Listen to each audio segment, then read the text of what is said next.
You do realize how sad this is, don't you? Katara leaned back on the big, cushy futon, scroll unrolled halfway across her lap. You've been in meetings all week, and the first time you get a chance to do something fun, you decide to do... She swept her arm around, gesturing to the whole room. All of this? Zuko peered up at her, eyebrow raised. And you decided to stay. If going over Ozai's old reports is that boring to you, you could have gone with the others. He looked down at his scroll again, but she didn't miss the edge of his smirk. The squid wrestling arena sounds like so much fun. She huffed and rolled her eyes.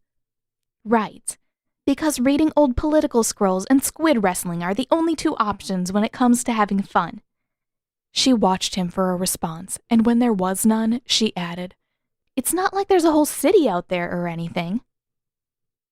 I don't see you running for the door. He furled up the scroll he'd been reading and pushed it aside for a sheaf of loose papers.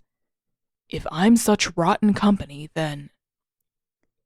Katara pursed her lips. He won this time. She would prefer reading dusty old scrolls with him over, well, pretty much anything with anyone else. And pass up the opportunity to snoop through the Fire Lord's personal files? Please. I'll make a pretty poor politician if I'm not willing to be a little bored to get my hands on some secrets. She snuck a glance in time to see him shake his head. You'll be a great politician. I'm not sure you'd make the best spy. At least not if you're going to announce yourself like that. Maybe I'm trying to lull you into a false sense of security. Is it working? Zuko snorted, smiling down at his desk. Maybe I'd be concerned if we weren't going through Ozai's papers.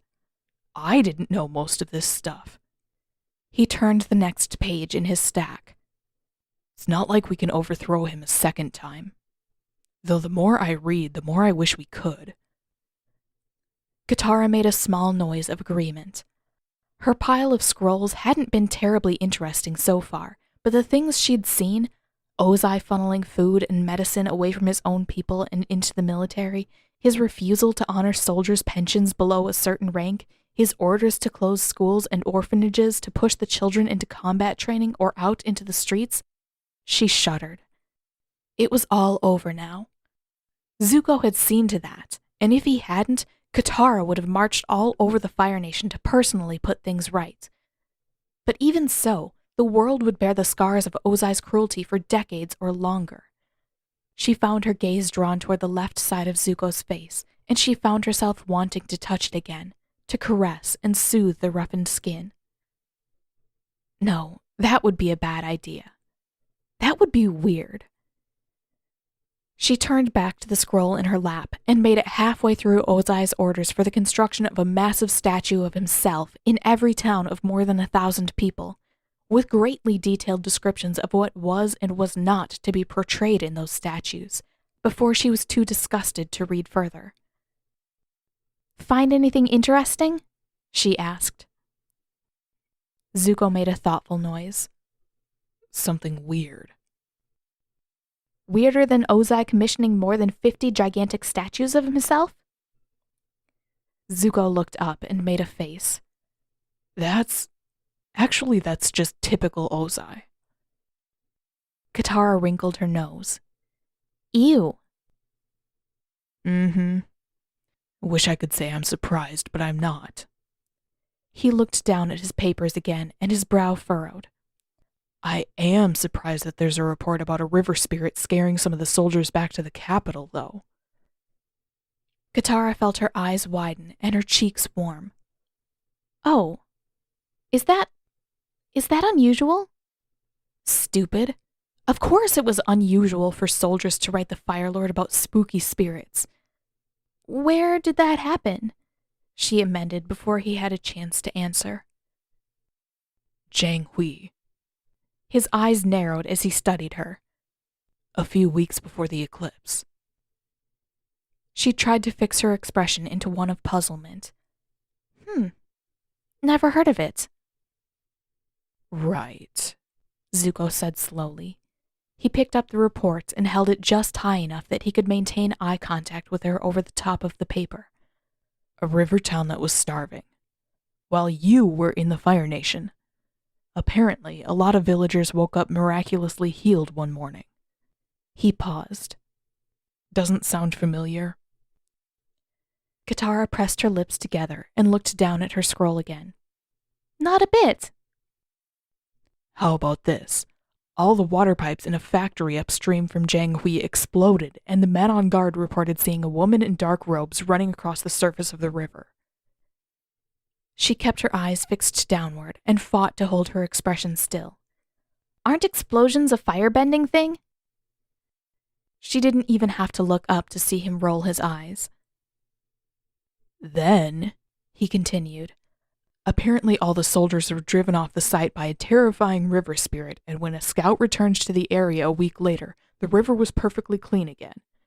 He dropped the report and leaned his elbows on his desk. And you don't know anything about it. Katara considered. Zuko knew plenty of other things that she had done, plenty of which were equally incriminating. But he was the Fire Lord now, and being the Painted Lady was technically a crime against the Fire Nation. Probably. It was better not to risk it. Nope. And I'm a little offended that you think I would have something to do with a terrifying river spirit. You are terrifying, he said. And I wouldn't be that surprised to find out that you scared a bunch of soldiers for fun.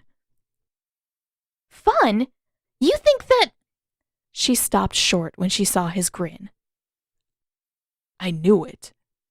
His smile reached clear up to his eyes, and he looked almost giddy. I knew it was you. Well, he wasn't upset about it. That had to be a good sign. Katara gave him her best grumpy look and held her scroll up to cover her face. Shush! Why didn't you ever mention that? She huffed and dropped the scroll in her lap. It's not exactly the kind of thing that comes up in normal conversation. Besides, you're being weird about it. Zuko took a second to school his expression back to normal. I am not being weird. Katara rolled her eyes. You did a happy wiggle when you figured it out. That's definitely weird for you.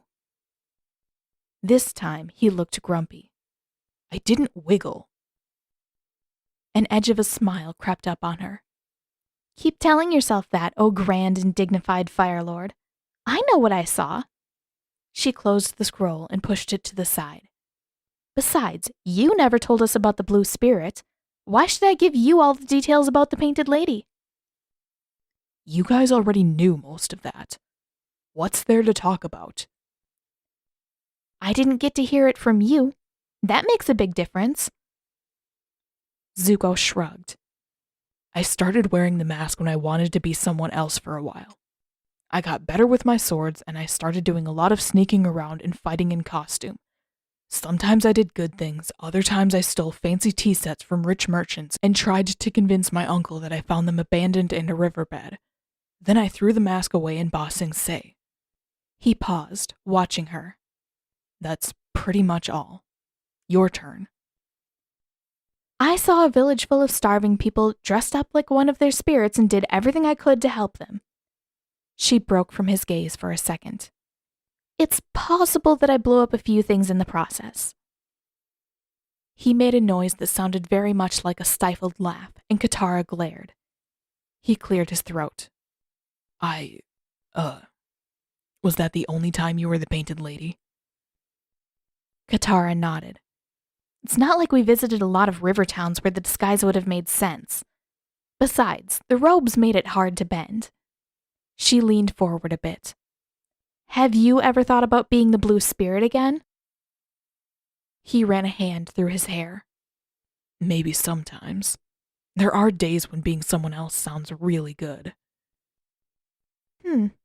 Pity you threw the mask away, isn't it? She felt a hint of a smile creeping over her face again. It sounds to me like the blue spirit and the Painted Lady would have been a good team. If the Painted Lady had some more practical sleeves, I mean. Zuko rubbed his chin, eyes narrowed. Practical sleeves could probably be arranged, if you're serious. Katara raised an eyebrow, smiling. Think you could find another mask, Fire Lord? Or do you have to go back to Ba Sing Se to find the old one? Ha. Very funny. He looked down at his papers. The old one is at the bottom of the lake. You'd have to go get it. Well, in that case, I'll settle for a replacement. She smiled until he peered up at her again. And I'm sure the new blue spirit will be even better than the old one.